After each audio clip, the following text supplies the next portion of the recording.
for all of us. Today I'm going to talk specifically about personalized learning to meet the needs of diverse learners using the K-12 context, but then talking about the higher ed implications at the end as well. I am an associate professor in educational leadership, as Rick mentioned, working. My 9-year-old says, I teach teachers how to be better teachers. So that's how she explains to people what her mom does. And so I really focus on working with practicing teachers and administrators and school leaders and district personnel who are working on higher degrees. So I just wanted to start with a little bit of an overview of me and my research, because I do have research areas that I'm not talking about today that some of you may find interesting and may have questions about. And so those are listed up here for you. So lots of work on social presence and online learning, and my work does span the most of my work spans K-12 and higher education. Intersection of online and face-to-face teaching. So if you're teaching online, how does that impact your face-to-face practice? Self-efficacy of online instructors, again, at both levels. Blended learning, focus on K-12, again, with implications for higher ed. I chose to focus today on the last two, which I've joined together, which is 2 different projects that we've been working on, and my research partners are listed there as well. They weren't able to be here today. But thinking specifically in North Carolina about a blended learning co-teaching opportunity for students with disabilities through the North Carolina Virtual Public School. So I'll talk a little bit about that. And then also online learning for credit recovery for students in the K-12 environment who've failed a class and who are taking a class to regain that credit, to recover that credit. So I've talked about kind of joining those two into one big discussion about personalized learning for diverse learners. So the research that I'm going to discuss, and I will give you a little bit about the research background and then focus as much as I can on the findings and the implications piece. We have conducted a 3-year mixed methods case study that really focuses on 2 different online and blended learning environments in North Carolina. The North Carolina Virtual Public School, specifically their occupational courses study program and their credit recovery programs, and North Carolina's Performance Learning Center. I'm going to tell you a little bit about those just so you have the context and understand the situation of the context, because that's very important in understanding the research and the students who are in each of those individual places. So the North Carolina Virtual Public School is the 2nd largest virtual public school in the country, behind Florida Virtual, and they have continued increasing enrollment. Their enrollment in 2014-2015 Keeping Pace report was over 111,000 individuals taking courses. They serve close to 1,000 schools across the state of North Carolina. Specifically in their program, or in the school itself, there's an OCS, Occupational Courses Study program.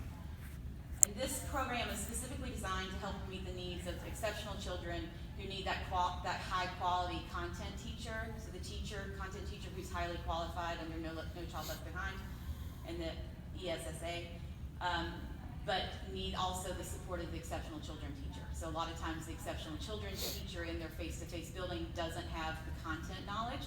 And so there's the program through the North Carolina Virtual Public School where there's a partnering, co-teaching opportunity between the face-to-face exceptional children's teacher in the high school down the street and the online content area teacher who has that expertise through the North Carolina Virtual Public School. These students often have learning delays due to low academic achievement, academic disabilities, physical impairments, those sorts of things. And again, that models the teachers paired together. Credit recovery is simply the idea that, as I mentioned, so I take freshman English, I fail freshman English in my high school down the street, and then I can take an online credit recovery course. It could be a summer school course, could be during the school year as well, to kind of regain that credit. And especially if I'm in a smaller high school, and I would have to take it with the same teacher I failed it with before, it gives me that opportunity to have a different approach to teaching. So we'll talk about those. And then the performance learning centers, which basically are like alternative high schools. It's for students who have not been successful in traditional high school settings. And this is sponsored by Communities in Schools, which is an organization that works a lot in the Southeast. So that's just kind of a little bit of context, because I think context is extremely important when we're talking about any of our research that we're doing. But I don't have time, of course, to go into all the details. Primarily over the 3-year case study, looking at those different populations, we're really wanting to understand the benefits and challenges of online learning for specific at-risk students, including whether the online environment helps or hinders their learning experiences experiences, and then what support structures can we put in place to help improve their self-efficacy and help them be successful. So specifically, you can see those two research questions there. Well, additionally, we looked at social presence in all of those areas as well, but I've decided not to focus that in my limited time today. But I can talk about it in the Q&A. So today I'm just going to talk specifically about the survey data, although our mixed method study has surveys as well as focus groups and interviews and multiple avenues of hearing from teachers and students and administrators and personnel. So today I'm really going to focus just in on the student perspective as presented through those surveys. So you can see here, we started with a pilot study to kind of understand and get a sense for what our questions, what we would want to ask as questions. And then we moved into these three different aspects. So we surveyed the Performance Learning Center students, and there's our N. A district-based summer school specifically for credit recovery. That's a summer school in a K-12 district, and there's the N as well. And then we did a second survey where we looked at NCBPS students writ large, and then narrowed it to those who were in credit recovery or occupational courses study classes.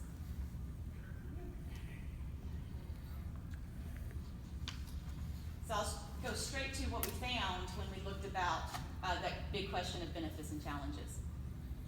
And you know what, Rick, I have a handout, just in case you're in the back and it's hard to see those.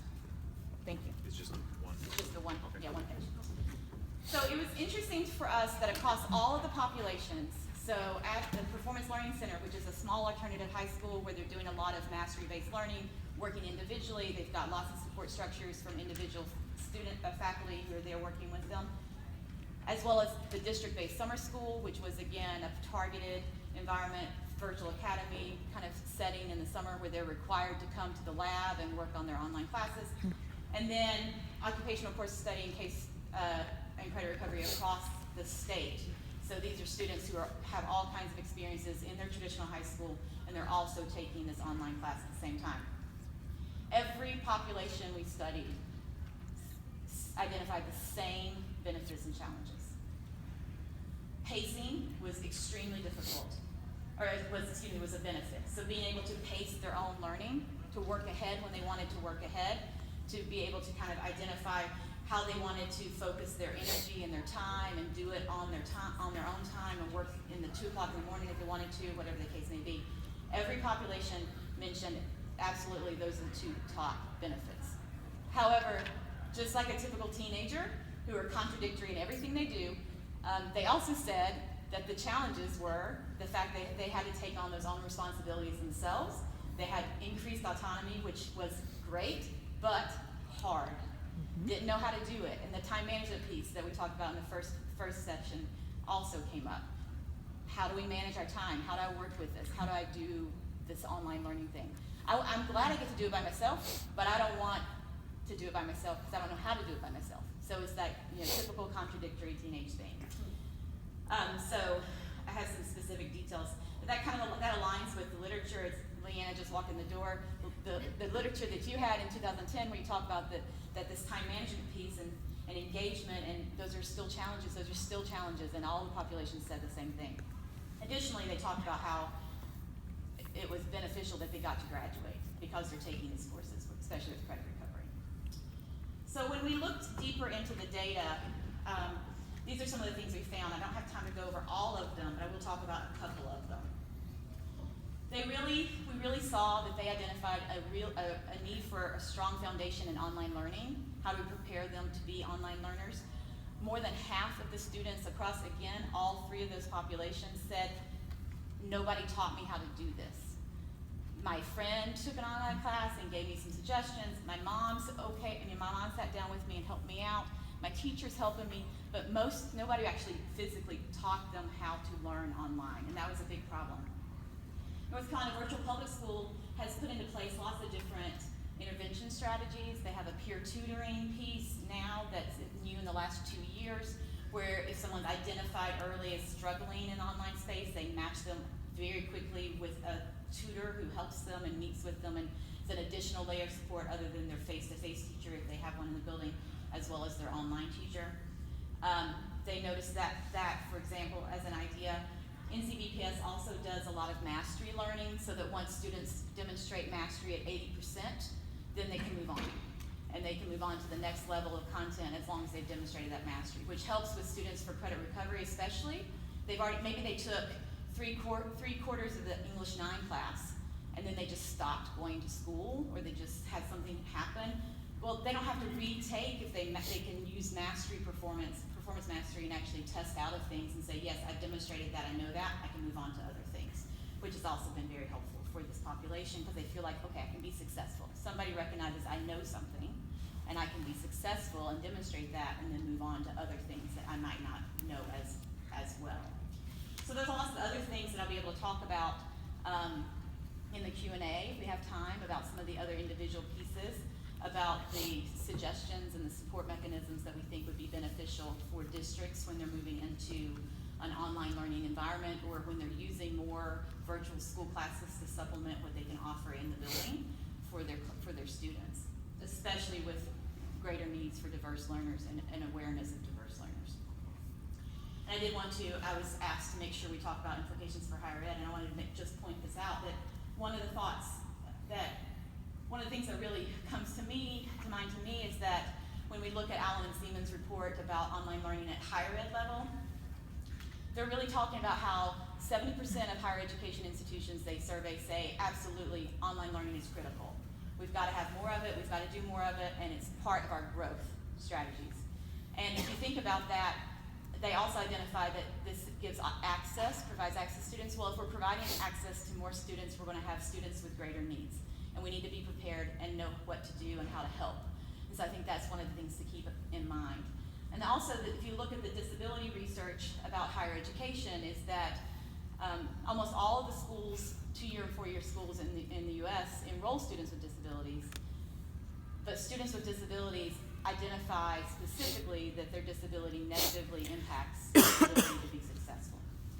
And so even though students with disabilities attend post-secondary institutions at rates of their non-disabled peers, only 34% of them actually get a 4-year degree. So we've got to think about ways in which we can be more adaptive, more creative. We can learn from some of the mechanisms that our online schools are putting into place, because they're required to do so by federal law to have those needs addressed, to think about what we can do when we open up the doors and provide more access to make sure we're being supportive for all of our students. So I'm out of time. Thank you very much.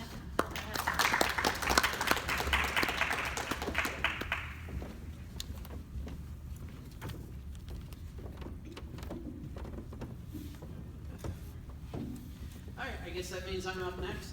Again, I'm Michael Barber. I'm at Touro University, California. And I'm kind of glad I'm actually the last K-12 one going, because mine is sort of a little bit different, and Catherine's actually to blame for this.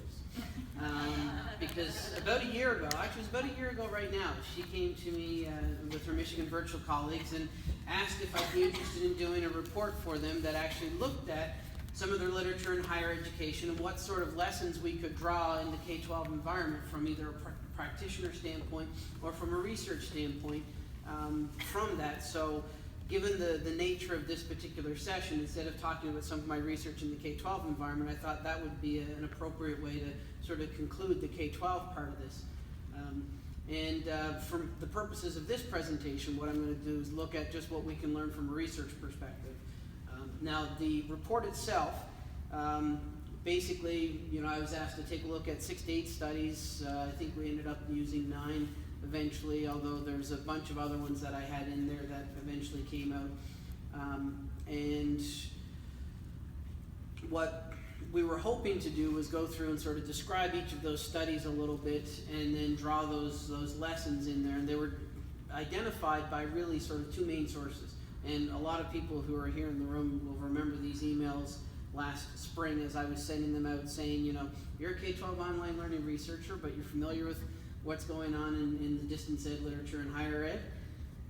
Suggest a study or 2 or 3 that I might want to use in this particular environment after I sort of explained to them what we were doing. And got some great suggestions from folks, particularly on the blended learning front.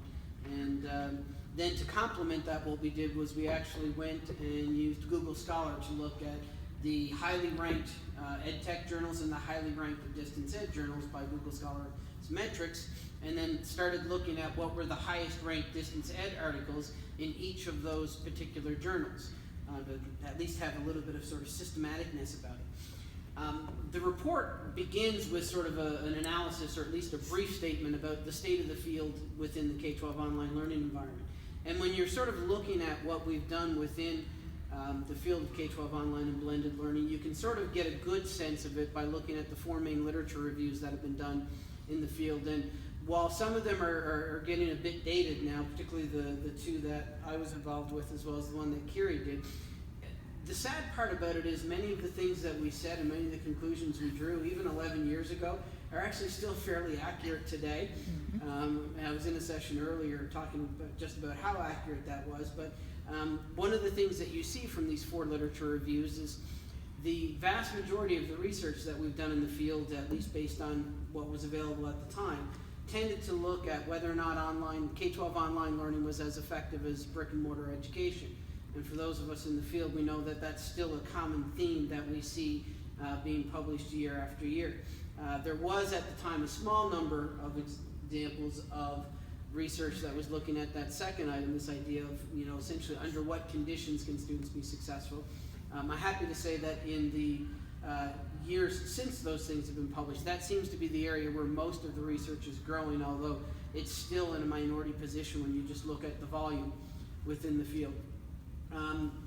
Some nice little quotes, and I always love Kiri's, and I give you credit for this everywhere I go, because you always come across one of those phrases that you hear and you wish you had coined yourself first. I remember reading an article once that talked about the McDonaldization of public education, which I thought was a great line. A paucity of research exists, which is Kiri's line, which I probably quote just about every time I speak on the topic. I think really does still summarize where we are in the field. And in many cases, when we're looking at this is sort of indicative to where the field would be at its foundations, but in all honesty, we really need to mature, and we need to mature in a quick way. And there are several ways I think that we can look to our colleagues that are doing work in higher education as a way of seeing a path forward for that maturity. The first is online and blended learning at the K-12 level is not going away. If anything, it's going to continue to increase, particularly as there are profits to be made in the current political climate that we've got in DC, and for that matter in the vast majority of state houses across the country. The first thing that we need to do is we need to stop wasting time asking, is it effective? Or is it as effective as? It's a wasted question, it's a useless question, but yet I've gone to